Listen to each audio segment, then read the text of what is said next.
ಪ್ರಜ್ವಲ್ ರೇವಣ್ಣ ತುಂಬ ಬದುಕಿತ್ತು, ತುಂಬ ರಾಜಕಾರಣ ಇತ್ತು. ಹಾಸನವೇ ಕೊಂಡಾಡುವಂಥ ರಾಜಕಾರಣಿ, ಒಂದು ಪ್ರಾದೇಶಿಕ ಪಕ್ಷಕ್ಕೆ ಕಿರೀಟದಂತೆ ಮುನ್ನುಗ್ಗುತ್ತಾ ಇದ್ದಂಥ ಒಬ್ಬ ರಾಜಕಾರಣಿ. ನಿರ್ವಿವಾದವಾಗಿ ಪ್ರಶಾಂತ್ ಕಿಶೋರ್ವರೆಗೂ ಹೋಗಿ JDS ಪಕ್ಷವನ್ನೇನಾದರೂ ಮಾಡಬೇಕು, ದೊಡ್ಡ ಮಟ್ಟದಲ್ಲಿ ಅದನ್ನು ಬೆಳಗಿಸಬೇಕು, ಅದಕ್ಕೆ ನಾನೇ ಬೆಳಕಾಗಬೇಕು ಅಂಥೇಳಿ ಮುಂದುವರಿತಾ ಇದ್ದಂತಹ ಒಬ್ಬ ವ್ಯಕ್ತಿ. ಚಿಕ್ಕಪ್ಪ ನೋಡಿದ್ರೆ ಕೇಂದ್ರದಲ್ಲಿ ಇವತ್ತು ಮಿನಿಸ್ಟರ್ ಆಗಿದ್ದಾರೆ. ಅಣ್ಣನ ಮಗ ನೋಡಿದ್ರೆ ಇವತ್ತಿಗೆ ರೇಪಿಸ್ಟ್ ಅನ್ನೋ ಪಟ್ಟ ಕಟ್ಟಿಕೊಂಡ. ಮನೆ ಕೆಲಸದವಳ ಮೇಲಿನ ಅತ್ಯಾಚಾರ ಪ್ರಕರಣಕ್ಕೆ ಸಂಬಂಧಪಟ್ಟಂತೆ ಇವತ್ತು ಪ್ರಜ್ವಲ್ ರೇವಣ್ಣನನ್ನು ಕೋರ್ಟ್ ಹೇಳಿದೆ, ನೀನು ರೇಪಿಸ್ಟ್ ಅಂತ. ದೋಷಿ ಅಂದರೆ ಅದೇ. ಯಾವುದೇ ಕೋರ್ಟ್ ಒಬ್ಬ ವ್ಯಕ್ತಿಯನ್ನು ದೋಷಿ ಅಂತ ಹೇಳುವವರೆಗೂ ಆತ ಆರೋಪಿ ಅಷ್ಟೇ. ಅವನು ಕೊಲೆನೇ ಮಾಡಿರಲಿ, ಕಳ್ತನನೇ ಮಾಡಿರಲಿ, ಅತ್ಯಾಚಾರನೇ ಮಾಡಿರಲಿ. ಆದರೆ ಪ್ರಜ್ವಲ್ ರೇವಣ್ಣನ ವಿಚಾರದಲ್ಲಿ ಕೋರ್ಟ್ ಹೇಳ್ತಾ ಇದೆ, ನೀನೊಬ್ಬ ರೇಪಿಸ್ಟ್ ಅಂತ ಕೋರ್ಟ್ ಹೇಳಿ ಆಯಿತು. ಶಿಕ್ಷೆ ಪ್ರಮಾಣ ನಾಳೆ ಪ್ರಕಟವಾಗುತ್ತೆ. ಕೆಲವರು 7 ವರ್ಷ ಅಂತಾರೆ, ಕೆಲವರು 10 ವರ್ಷ ಅಂತಾರೆ, ಕೆಲವರು ಜೀವಾವಧಿ ಕೂಡ ಆಗಬಹುದು ಅಂತಾರೆ. ಈ ಕೇಸಲ್ಲಿ ಸಾಕ್ಷಿನ ಬೇರೆ ಯಾರೋ ಕೊಟ್ಟಿರೋದಲ್ಲ. ಈ ಥರದ ರೇಪ್ ಮಾಡಿಬಿಟ್ಟ ಒಂದು ಹುಡುಗಿನ ಎಳ್ಕೊಂಡು ಹೋಗ್ತಾ ಇದ್ದ ಇವನು, ನಾವು ನೋಡಿದ್ವಿ. ಅದಕ್ಕಿಂತ ಹೆಚ್ಚಾಗಿ ವಿಕ್ಟಿಮ್, ಆ ಲಾಯರ್ಗಳು ಇಬ್ಬರು ಕೂಡ ಮಾತಾಡಿದ್ರಲ್ಲ, ಅಡ್ವೊಕೇಟ್ಸ್ ಮಾತಾಡಿದ್ರಲ್ಲ, ಅವರಿಬ್ಬರು ಹೇಳಿದ್ದು ಅದನ್ನೇ. ವಿಕ್ಟಿಮ್ನ ಸ್ಟೇಟ್ಮೆಂಟ್ ಅಷ್ಟೇ ಇಂಪಾರ್ಟೆಂಟ್. ಒಂದು ಅತ್ಯಾಚಾರ ಪ್ರಕರಣದಲ್ಲಿ ಒಬ್ಬ ಮಹಿಳೆ ಏನು ಹೇಳ್ತಾಳೆ ಅದು ಇಂಪಾರ್ಟೆಂಟ್. ಸಾಂದರ್ಭಿಕ ಸಾಕ್ಷ್ಯಗಳು ಏನಾಗ್ತಿತ್ತು ಈ ಕೇಸಲ್ಲಿ ಅಂದರೆ, 100 ವಿಡಿಯೋ ಇತ್ತು, 1000 ವಿಡಿಯೋ ಇತ್ತು, ಇದೆಲ್ಲ ಬಂತಲ್ಲ. ಸಿಕ್ಕಂಥ ಕೆಲವು ವಿಡಿಯೋಗಳಲ್ಲೂ ಕೂಡ ಅತ್ಯಾಚಾರ ಆಗಿತ್ತು ಅಂತ ಹೇಳ್ತಾ ಇದ್ರು. ಆದರೆ ಅದರ ಮುಂದೆ ಬಂದವರು, ಹೌದು ಅತ್ಯಾಚಾರ ಆಗಿದೆ, ನಾನು ಸಂತ್ರಸ್ತೆ, ನನಗೆ ಈ ಥರ ಮಾಡ್ದ, ಒಂದು 3-4 ಜನ ಬಂದರು. 3-4 ಜನ ಬಂದು ದೂರು ಕೊಡ್ತಾರೆ. ಆ ದೂರಿನಲ್ಲಿ ಒಬ್ಬರು ಮನೆ ಕೆಲಸದವಳು. ಪ್ರಜ್ವಲ್ ರೇವಣ್ಣ ಮನೆನ ಒಂದು ರೀತಿಯಲ್ಲಿ ಒರೆಸಿ ಗುಡಿಸಿ ಪಾತ್ರೆ ತೊಳೆದು ಇವರಿಗೆ ಊಟ ಬಡಿಸ್ತಾ ಇದ್ದಂತಹ ಒಂದು ಮಹಿಳೆ. ಆ ಮಹಿಳೆ ಮೇಲಿನ ಪ್ರಜ್ವಲ್ ರೇವಣ್ಣನ ಅತ್ಯಾಚಾರದ ಕೇಸ್ ಇವತ್ತಿಗೆ ಪ್ರೂವ್ ಆಯಿತು. ಅಕಸ್ಮಾತ್ ಇವತ್ತು ನಿರ್ದೋಷಿ ಅಂತ ಆಗಿದ್ದಿದ್ರೂ ಕೂಡ ಪ್ರಜ್ವಲ್ ರೇವಣ್ಣ ಜೈಲಿಂದ ಆಚೆ ಬರ್ತಾ ಇರಲಿಲ್ಲ, ಇನ್ನೂ ಒಂದಷ್ಟು ಕೇಸ್ಗಳಿದ್ದ ಕಾರಣದಿಂದಾಗಿ. ಇದು ಒಂದು ಭಾಗ. ಎರಡನೆಯ ಭಾಗ, ಡಿಜಿಟಲ್ ಎವಿಡೆನ್ಸ್ಗಳ ಇದು. ಡಿಜಿಟಲ್ ಎವಿಡೆನ್ಸ್ಗಳ ಯುಗ ಶುರುವಾಗಿ ಬಹಳ ದಿನಗಳು ಕಳೆದಿದೆ.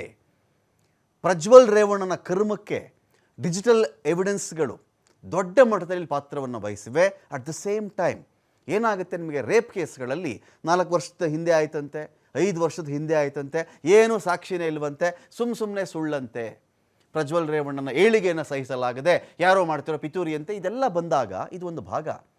ಪ್ರಜ್ವಲ್ ರೇವಣ್ಣನ ಮೊಬೈಲ್ನಲ್ಲೇ ಇತ್ತು ಎನ್ನಲಾಗಿರ್ತಕ್ಕಂಥ ವಿಡಿಯೋಗಳಿದ್ದು.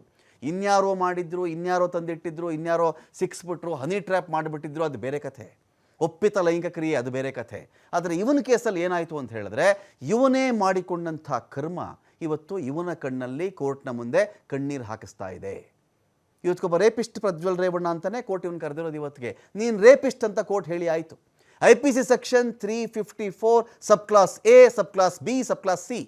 IPC ಸೆಕ್ಷನ್ ನಾನು ಹೇಳ್ತಾ ಇರೋದು ಲೈಂಗಿಕ ದೌರ್ಜನ್ಯದ ವ್ಯಾಪ್ತಿಗೆ ಒಳಪಡ್ತಕ್ಕಂಥ ಕೇಸ್ಗಳಿವೆಲ್ಲವೂ ಕೂಡ. Prajwal Revanna case IPC section 376 ಸಬ್ ಕ್ಲಾಸ್ 2, ಸಬ್ ಕ್ಲಾಸ್ N. ಮಹಿಳೆ ಮೇಲೆ ನಿರಂತರ ಅತ್ಯಾಚಾರ ಮಾಡಿದ್ದಾನೆ ಇವನು. ಈ ಸೆಕ್ಷನ್ ಹೇಳುತ್ತೆ ಅದನ್ನು. ಒಮ್ಮೆ ಅಲ್ಲ, ಹಲವಾರು ಬಾರಿ ಅತ್ಯಾಚಾರ ಮಾಡಿದ್ದಾನೆ. ನೋಡಿ, ಒಂದು ಗ್ಯಾಂಗ್ ರೇಪ್ನ ಪ್ರಕರಣಕ್ಕೂ ಒಬ್ಬನೇ ರೇಪ್ ಮಾಡೋ ಪ್ರಕರಣಕ್ಕೂ ಬಹಳ ವ್ಯತ್ಯಾಸ ಇರುತ್ತೆ. ಗ್ಯಾಂಗ್ ರೇಪ್ ಆದಾಗ ಅವ್ರು ಯಾರೋ ಮಾಡಿದ್ರು, ನಾನು ಸುಮ್ಮನೆ ನಿಂತಿದ್ದೆ, ನಾನು ನೋಡ್ತಿದ್ದೆ, ಅವನು ಗ್ರೌಂಡ್ಸಲ್ಲಿ ಅದನ್ನು ಹೇಳ್ಕೊಳ್ಳಬಹುದು.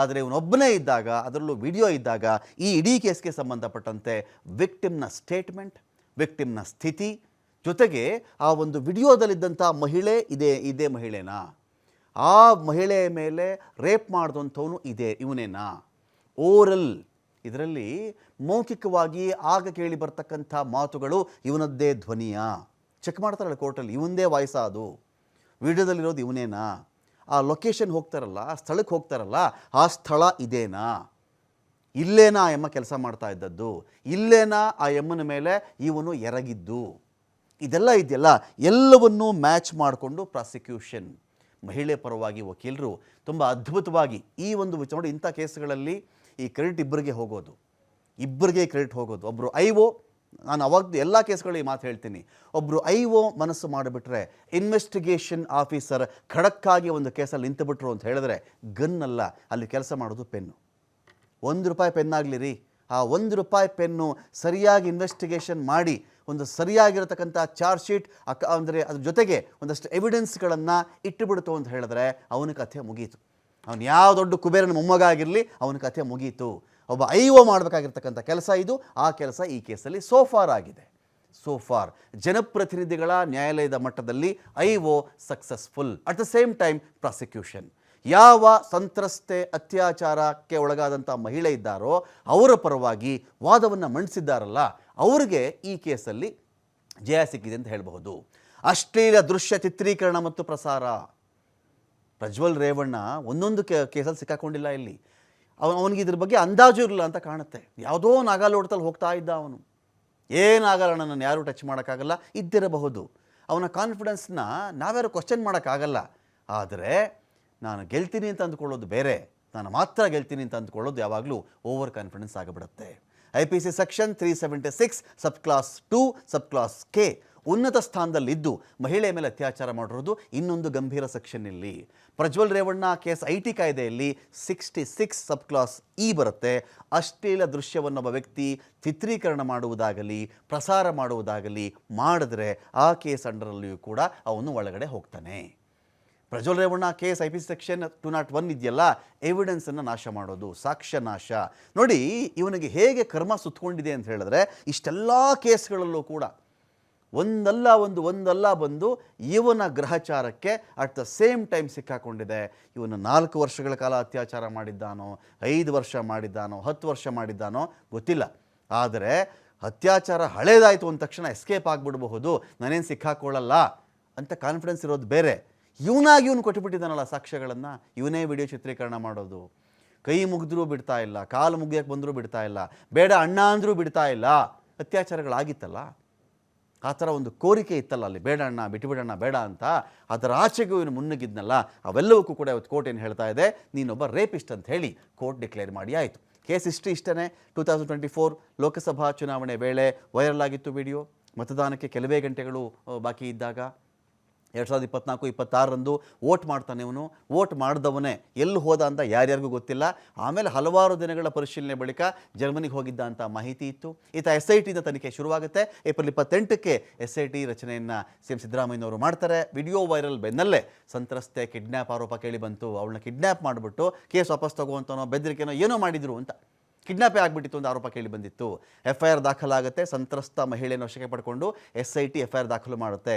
ಮೈಸೂರಿನ KR ನಗರ ಮೂಲದ ಸಂತ್ರಸ್ತೆ ಕೊಟ್ಟಿದ್ದಂಥ ದೂರದು ಮನೆ ಕೆಲಸದ ಆಕೆ ಮೇಲೆ ಅತ್ಯಾಚಾರ ವಿಡಿಯೋ ಮಾಡಿದಂಥ ಆರೋಪ ಇತ್ತು.